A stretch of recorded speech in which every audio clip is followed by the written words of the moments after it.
Statement ni kahapon ni Mao Ning. Nakuha niyo na yan? Binatikos ni Mao Ning yung Philippine Maritime Zones Law. Lumalapastangan sa kanilang mga pag-aari sa karagatan sa South China Sea. Simula nung ipasa natin yung batas, ewan kung nagkataon, sunod-sunod, nagkaroon ng incidental, dalawang barko na masyal sa talampas ng Pilipinas. Sa statement ni kahapon ni Mao Ning. Nakuha niyo na yan? Yung statement ni Mao Ning, yung China's Ministry of Foreign National Defense ba siya? Ha? Foreign Ministry, ito si Mao Ning. Yung meeting, yung statement ni Mao Ning kahapon, ginanap doon sa okasyon ng turnover ng Chinese government ng donation nila na ginanap sa State Palace of Mongolia. Coincidentally, yesterday, bisita natin yung mga Mongolian members of parliament. Coincidentally, yesterday also, ang naghatid doon sa mga Mongolian members of parliament ay yung ating ambassador sa Beijing, Flor Cruz. So nagkataon lang ito at binatikos ni Mao Ning yung Philippine Maritime Zones Law na ang sabi niya ay ito raw ay lumalapastangan sa kanilang mga pag-aari sa karagatan sa South China Sea. Ay, ang reaction ko doon, ang sabi ng China, dapat daw hindi nilagay sa Maritime Zones Law natin yung arbitral ruling, pero mali. Ang sabi ko po, ang statement ko po ngayon ay ang Maritime Zones Law ng Pilipinas ay hindi lamang lehitimo kung hindi kinakailangan. It is not just lawful, but it is imperative. And China, at anuman ang pagtutol ng China, ay dapat matugunan ng walang pag-aalinlangang tugon at pagtatanggol sa ating karapatan sa soberenya at pagsunod sa resulta ng arbitral ruling ayon sa international law. So ulitin ko, kahit ano pong yung pinasa nating batas noong nakaraan linggo, yung Philippine Maritime Zones Law, kausap ko na po yung House counterparts natin at nagmi-meeting sila ngayon sa lower house. Kung ito po ay maaprobahan ng batas, wala pong karapatan ng China na i-veto ito. Ang gusto nila parang sila yung may veto power. Hindi po bilang isang malayang bansa na may sariling kasarinlan, hindi po mapapahinto ng China ang Philippine Maritime Zones Law. Sir, may commitment na ba ang House na i-adapt yung version 2? As we speak, ongoing yung meeting nila ngayon. Nagmi-meeting sila ngayon. Siguro, kaharap din nila yung mga ilang resource persons. Siguro, may pagkakaiba kasi. So ipapaliwalag lang ng Department of Foreign Affairs at ng National Security Council at siguro ng Department of Justice kung vital ba o critical yung kaunting lingwahe. Pero kung may papasa ito sa lalong madaling panahon, mas mainam po dahil sa nangyari noong kahapon, isang araw doon sa West Philippine Sea. Sunod-sunod kasi. Simula nung ipasa natin yung batas, ewan kung nagkataon, sunod-sunod, nagkaroon ng incidental, dalawang barko na masyal sa talampas ng Pilipinas, sa Benham Rice. Tapos yung resupply mission ay binomba at sinagi pa ng Coast Guard vessels ng China. So, tapos ngayon, may reaction pa ito may statement pa ito si Madam Mao Ning na China, and I quote,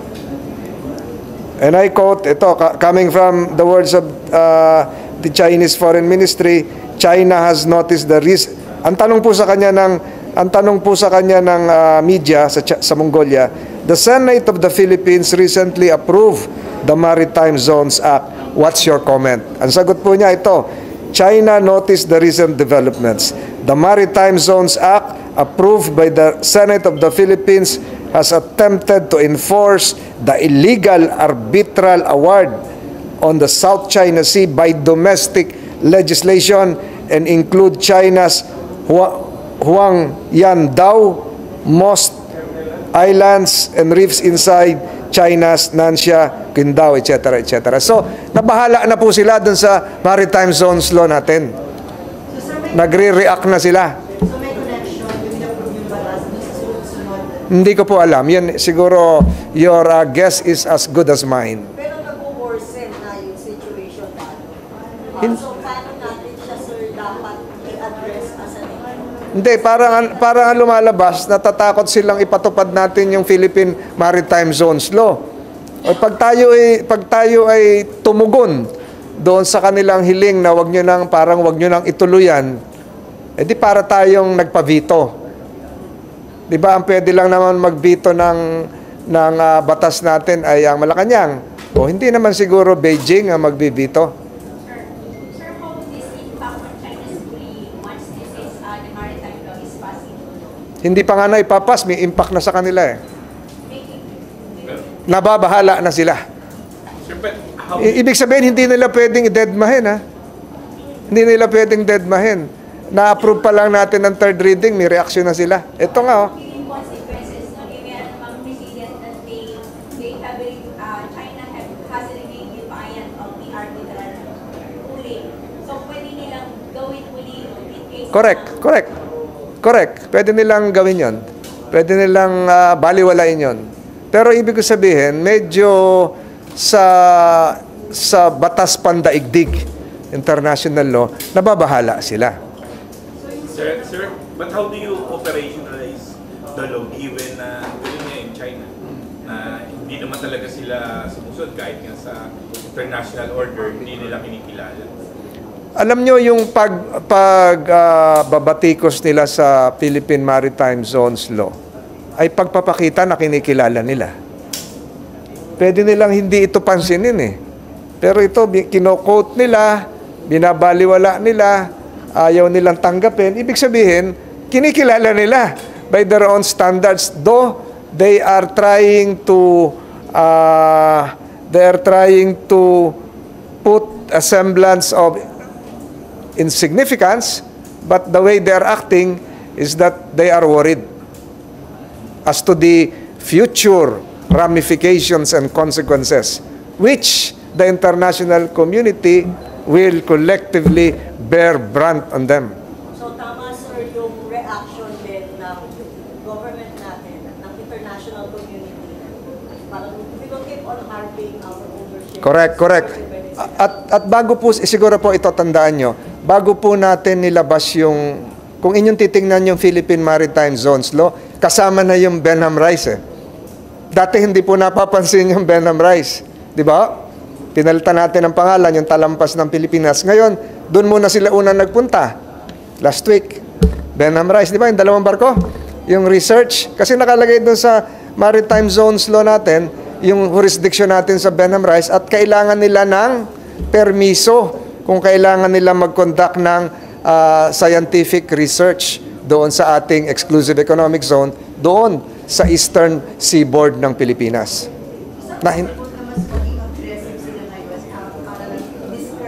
Normal reaction lang siguro yan. Pero hindi maka-discourage para wag na Tayo ang dinidiscourage eh. maritime zone. Tayo po ang dinidiscourage. Kaya yung tugon ko po sa Tagalog, dapat po ang baliwala ang pagtatangka ng China na hamunin ang batas na ito at hindi ito maging sagabal sa ating paninindigan para sa ating karapatan sa batas pandaigdigan. Sir, yung nagiging feeling ng Pilipino, parang ay malapit na tayong mag-gera. Ano ba yung valid ba yung ganun na observation or normal lang to na nagiging ang dalawa? Sa akin, normal reaction kasi hindi nila akalaing maggagawa tayo ng batas na ganito. Hindi nila akalain maipapasa yung Philippine Maritime Zones Law. Sir, do you prefer na i-adapt na lang ng House yung version na in-approve ng Senate para mas mabilis na? Nagmi-meeting pa sila ngayon, so I leave it to as a gesture of parliamentary courtesy, I leave it to them kung ano po yung gusto nila. But we have formed a Senate BICAM contingent. Ready naman kami. Ang chairman nila is Congresswoman Rachel Arenas. Sir, Kausap ko kahapon. following the incident the other day, hindi po Dapat mapabilis na ito. It should trigger the immediate passage of this measure, and it should not place us all in a position of being bullied and being vetoed even before we attempt to pass this legislation. Di dapat tayo matakot. Di ba, since meron namang yung international ruling and yet hindi nila sinusunod, tapos meron pa tayo ng maritime law, di ba it would give a impression na all they have to do China since it is superpower is just to bully small countries like the Philippines. Is to Bully. It will not last. It will not last. It will not last. It will not last. Instances of bullying will never last. History would show that I am correct. If you flip the pages of history, hindi ko na babanggitin kung ano yung mga bansa, bullying ni noong isang head of state na starts with the letter A and last name starts with letter H, never was successful. Another head of state starts with the letter B, last name is letter M, never successful. Di ba? Nananaig pa rin lagi yung nananaig pa rin yung tama. Sir, pwede ba i-shift lang ako dun sa gun ownership? Yes. Kasi apparently in-amend or dun sa IRR ng RA 10591, inaalaw yung civilians na mag-own ng high-powered firearms like others. Sa Republic Act 10591, under Section 10, firearms that may be registered, and I quote, only small firearms may be registered by a licensed citizens or licensed juridical entities for ownership, possession, and concealed carry. A light weapon may be lawfully acquired or possessed exclusively by the AFP or PNP, etc., etc., provided that private individuals who already have licenses to possess Class A light weapons upon the effectivity of this act shall not be deprived of the right to possess the same. So yung Class A weapons, ito na siguro yung binabanggit mo. Ito na yung self-loading pistols, rifles, submachine guns, assault weapons, etc., etc. So inaalaw po dito sa bahaging ito ng batas. At yung paggawa, ito, balik na naman tayo dun sa usapin ng IRR na lagi kong sinasabi na dapat sundin na lang yung batas. So, kung inaalaw ng batas, maaaring sabihin ng mga gun owners na allowed sila. But if you look at the greater societal concerns, papayag ba kayo yung kapitbahay mo may submachine gun? Papayag ba kayo? Ito nakikita natin na gun rage pag yung nasagi yung side mirror mo. Di ba? Ito mahaba na yung ilalabas sa'yo. So, ang pakiusap ko po siguro, kahit i-allow ito, ay maghinay-hinay muna. Una, piliin yung karapat-dapat na makapossess. Siguro yung mga sports enthusiast. Piliin yung tamang tao na hahawak nito. Di ba? Napakarami na nating road rage. Napakahirap naman na yung nangyari sa BGC nung isang araw, although malayo yung kuha ng mga footage. So magpapakita na parang nakakatakot, and with prices rising, mahirap siguro na makita natin na may mga mahabang armas, baka kung saan mapunta ito. So my suggestion is slow it down, have a deeper study as to the peace and order ramifications. Ang dami nating kanong linggo si Presidente pinasoli yung mga at sinagasaan ng pison, yung mga barel sa basilan. So ito rin yung bagamat luma ito, yung gun culture, especially with long arms, probably will not be conducive to any stable economic activity that we are aspiring right now. Di ba? Pag gutom ka, tapos may baril ka, mahirap yun. Sir, a moratorium while reviewing. Yes. Yes. So it should be studied again, pag-aralan. Hindi sa ayoko na yung talagang lihitimo magkabarel. Pero yung biglaan na baka yung mga hindi talaga karapat-dapat or have a stricter norms or standards for those aspiring to possess semi-automatic rifles. Di ba? Mas mabigat yung kanilang panuntunan.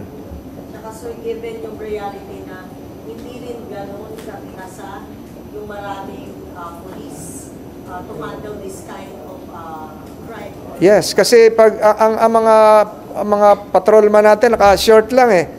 Kung may lumabas bigla sa kotse na kamahaba, 'di ba? Akala mo nagse-selfie na may stick na gano'n, yung pala. Mahaba na. So, medyo nakakatakot. Yun nangyari sa Amerika kamakalawa, 'di ba? May shooting spree. Ayaw natin marating yung gano'n na wag naman sana. Pero likely ba yun? And I don't want to speculate. Pero sir, since it is apparently allowed under the law, will you file an amendment to the law? Hindi ko pa okay naman na okay naman na wala pa tayong IRR eh. 'Di ba? So walang nagbibit-bit nung mga mahahaba eh. So napakahirap siguro na ang kasabay mo sa EDSA nakamahaba pala. 'Di ba? Para sa Batangas nakakagitla. Pag-aralan muli. Sir, pwedeng yung legal opinion nyo lang dun sa nangyari kahapon sa hearing about Pastor Timuloy. Alam mo, nagsalita ako dati.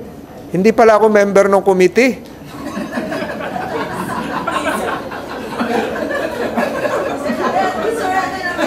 O, tumo, natawa kayo. Pero sir, As a senator. nire-recognize kayo. Oh, hindi pala ako member ng committee. Trespasser pala. Pero sir, as a member of the Senate, Oo. Hindi ako member ng committee on women eh. Women's, Women's Month pa naman ngayon. March ngayon. Kaya kanina, hinahanap ko sa Pampanga kung ano yung sabi ko sa Pampanga, kinakausap ko yung mga local civil registrar. Konti na lang nagpapabinyag na ang pangalan, Marites. Iniiwasan na nila yung pangalan Marites eh. Iniba ko lang, pinatawa ko lang kayo. Sige. So, I think there is a group gathering the necessary signatures to thwart any attempt for the issuance of a warrant of arrest, which is also legal.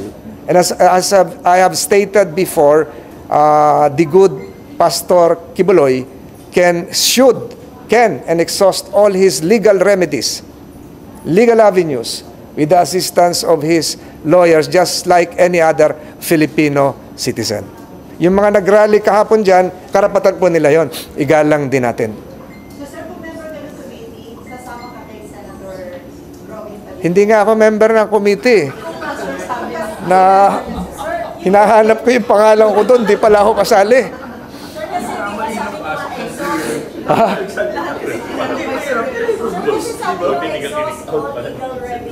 Exhaust. All legal remedies. Because you're seeing something na parang overreaction about the proceedings. No, never mention overreaction, pero I understand the Department of Justice reinitiated a similar proceedings a few days ago. And we should allow, likewise, the Department of Justice to continue with whatever investigation they are conducting right now. Hindi naman yung, sir, kasi meron na action yung DOJ, not because parang nagiging overkill yung proceedings. Hindi naman po. Ginagawa rin naman po ng Senado yung dapat gawin. And sir, di ba in the past madami namang nagpunta dito na resource person? Their name naman and they were respected naman. Ano po yung kakaiba kay Pastor Kibuloy that he be spared from attending the... Wala naman nagsasabing he be spared eh. Ang sinasabi ko lang, igalang. Gaya nung kita nyo yung Ruiz couple. So, ginalang natin yon, di ba? Yung bumulag doon kay Manang LB. O, so, ginalang din natin yon. Binili ko pa nga ng TV yon dyan sa kulungan. Hindi sa pagbubuhat ng sariling bangko. Lahat nung humarap noong Blue Ribbon, ginalang din natin yon. So, yung paggalang sa kanilang karapatan. Pero sir, parang hindi naman ginagalan ng resource person yung mga give mo ng invitation or like yung subpoena. I leave that to the committee. Sabi ko nga, hindi ako member ng committee pala eh. Interview ko ng interview, hindi naman ako kasali pala doon. Ako naman, sagot ng sagot. Maalam ka naman, okay na yun. Sir, pero like sa inyo noon, sa Blue Ribbon, pag hindi sumipot, talaga nag-issue kayo ng subpoena. Ito, third time, may subpoena, pero hindi nire-regard. Yung sa amin noon, nag-issue ng subpoena kasi vital yung testimony or document to be provided. But then again, binigyan pa natin ng dagdag eh. Hinayaan natin na mag-file sila ng memorandum for the first time to explain their position before citing a person for contempt. Ipaliwanag mo bakit hindi ka mako-contempt. Kung matatandaan nyo, umattend ako ng hearing, ito, member na ako, noong nakaraang kamakalawang linggo, nung public order, yung Lieutenant Bernardo, doon sa, kung hindi ako nagkakamali, sa Bulacan Police or Bulacan o Pandi. So, bago siya ma-cite for contempt, hiniling natin na ipaliwanag muna. Tapos sinusugan ni Senator Tulfo na ipadaan muna sa polygraph test bago siya kung talaga nagsasabi ng totoo. Ganun. Correct, pero hindi naman court ang public order. So, pumayag lahat. So, yun ang hinihintay natin.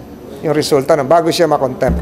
Yung in fairness to that member of the Pandi Bulacan Police Force. Pero sir, yung case po nung kay Kibuloy, from the very start, ayaw niya mag-participate and in-engage na yung constitutional rights na are being violated. Ito ba yung tamang argument ng isang resource person, considering na nasa first part pa lang investigation ayaw na niya. So, Hindi ko alam yung kanyang dahilan. Sabi ko nga, hindi ako member ng committee kaya hindi ko na natutukan yon. But then again, kung may karapatan ng Senado to enforce a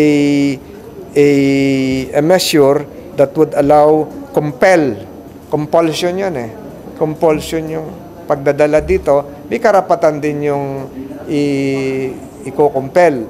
If you've been following the consecutive hearings of Donald Trump, dating presidente na yon, so ganun din yung, iba kasi iba't iba yung procedure eh. So kung ako yan, nahayaan kong mag-hearing in camera, ang tawag doon, pumunta doon yung committee kung nasaan man siya, o doon mag-hearing. O kaya i-allow na virtual, nandun lang yung committee chairman. So that kung ano yung panganib na pinangangamba niya, mapapawi yon. Sir, ano mismo karapatan ni Kibuloy at this point? Kasi sir, marami namang mga Senate hearings na pag pinapasite in contempt yung resource person, cited in contempt naman sila talaga after ruling. But this time, So anong karapatan? Yung kagaya ng karapatan nating lahat, right to be presumed innocent unless charges are proven otherwise, right to have a counsel of his choice. Yung ginawa natin sa committee, kung wala kang counsel, you'll be provided a counsel by the committee. So, yun siguro. Pero mahaba na to. Hintayin natin itong kahihinat na nito. Mas maiging tanungin nyo ay yung mga miyembro ng committee. Kasi alam nila yung kanilang ginagawa.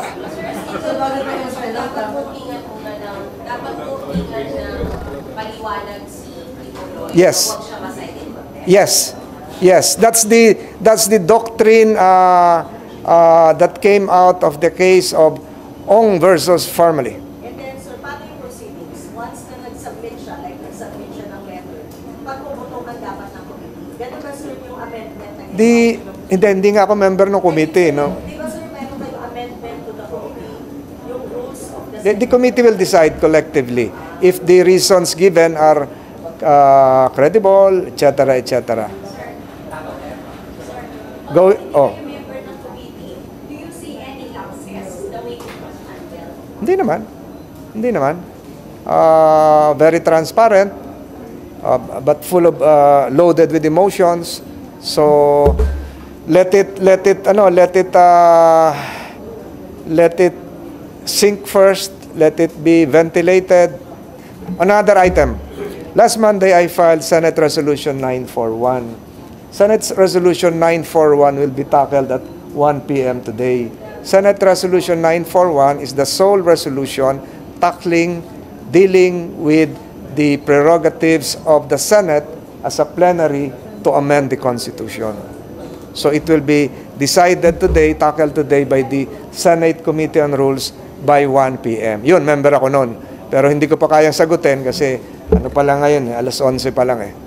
Sir, ano specifically for the Senate to tackle amendments to the Kung sakaling makalabas doon sa mailuwal, doon sa subcommittee ni Senator Angara, tama po si Senator Chis Escudero that there has got to be rules to be observed once it goes to the plenary.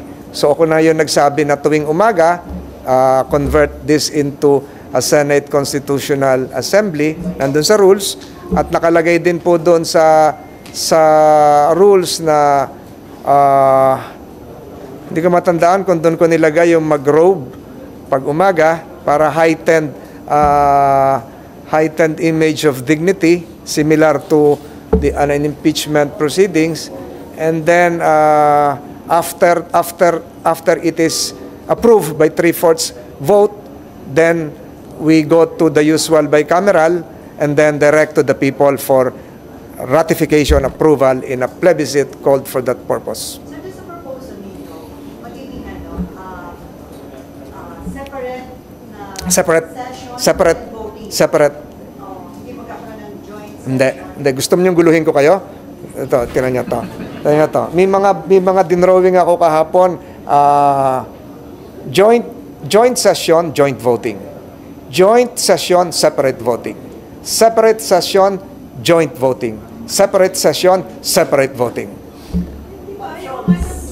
Ayaw nga, nakalagay doon, to be approved by the Senate by a 3/4 vote with the separate concurrence of the House of Representatives. Yun Yun yung rule, yung pag-uusapan ngayon. Pero so ano yung general sentiments ng mga senators? Dapat separate session and Pakiulit. Nalito ka dun sa apat, oh. Ang gulo nun. Ha? Separate session, separate voting. Yun ang according to Senate Minority Leader Coco Pilipian. Hindi siya pabor dun sa magsuot kayo ng robe. Hindi naman ako yung aako as judge. We're judging not a person being tried for a major offense. We're judging whether the Constitution, the fundamental law of the land, should be changed. We are judging whether the deliberations made during the subcommittee hearings are correct. We are judging whether it is now the right time to amend the 1987 Constitution. In effect, we are judging whether we should change the Constitution. And it is the highest form of judgment that one can do. Di ba pag binabago ng Supreme Court ang nagdidesisyon ng Supreme Court tungkol sa saligang batas, they're judging. They're issuing opinions. This is constitutional. These are not constitutional. Di ba naka-robe din sila? And it affects our lives. Ano ba yung huling dinesisyon ng... Merong bagong desisyon ng Supreme Court, kamakalawa eh. Very important. LGU, yung MMDA. Yung MMDA, sabi ng ang galing ni ma'am, sabi ng Supreme Court, LGUs can no longer issue single traffic citation tickets. Kung natatandaan nyo, ako yung naggawa ko ng, balik tayo sa MMDA, ako yung gumawa ng ticket na malaki, nandun lahat yung SEAL, Parañaque, Pateros, Muntinlupa, Makati, Manila. So sabi ng Supreme Court, only the MMDA should issue a single ticket under an STS, single ticketing system. So the Supreme Court is judging the constitutionality of the 17 ordinances. So they're judging. They're wearing robes. Pero hindi ba yung nag-ano dun sa autonomy ng LGU? It Yung ruling na yun ng Supreme Court Nag- na... napunta tayo sa MMDA. May autonomy ang Correct. LGUs, di ba? Yes. So simple citation, hindi magkakaroon yung LGU. Kasi ang purpose ng metropolitan system is to have a synchronized, harmonized system of governance. Pero sir, dito sa SC kasi wala naman silang ibang trabaho kundi Correct. to render judgment Correct. on legal Oh. Yun sa akin to napunta tayo sa attire to add significance and dignity para hindi naman pang araw-araw na gawin. At nakausap ko na rin yung ibang members ng House. Yung iba payag. Ano ba sa dito sa mga kasamahan niyo? Na i-open? Payag si SP eh. Tanungin nyo siya. Yung iba pang senador sir na nabanggit Ay, hindi ko pa nakakausap. Will it be discussing the rules? Opo. kasama. Sabi ko nga, mag-hire na lang doon sa mga toga sa graduation, sa Moraita. Anong kulay? Kulay, sir. May specific color ba? Hindi ko alam. It doesn't matter, mas ano, Wala naman kayo magawa. mas ano yung substance siguro, mas importante yung substance kaysa sa attire. Mas gusto niyo sir Diba? kaysa sa pagod. Sir, isa lang, pagpayag ng PNP na magmay-ari ng taas na maliit na bahay. Parang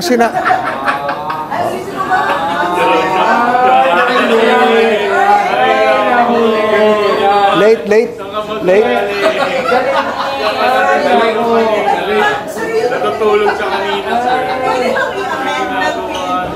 Di ba although I have yun? hindi naman nila ina-amend. Sir, one-on-one na lang sir. Ambus. Hawak ko po yung 10591. Ito yung batas tungkol doon sa automatic firearms. Dito lang, sir. Dito lang. Thank you. Paano daw si SP na sir? Okay. Thank you. Sir, Thank you. ambusin ka daw sir ni May Exclusive.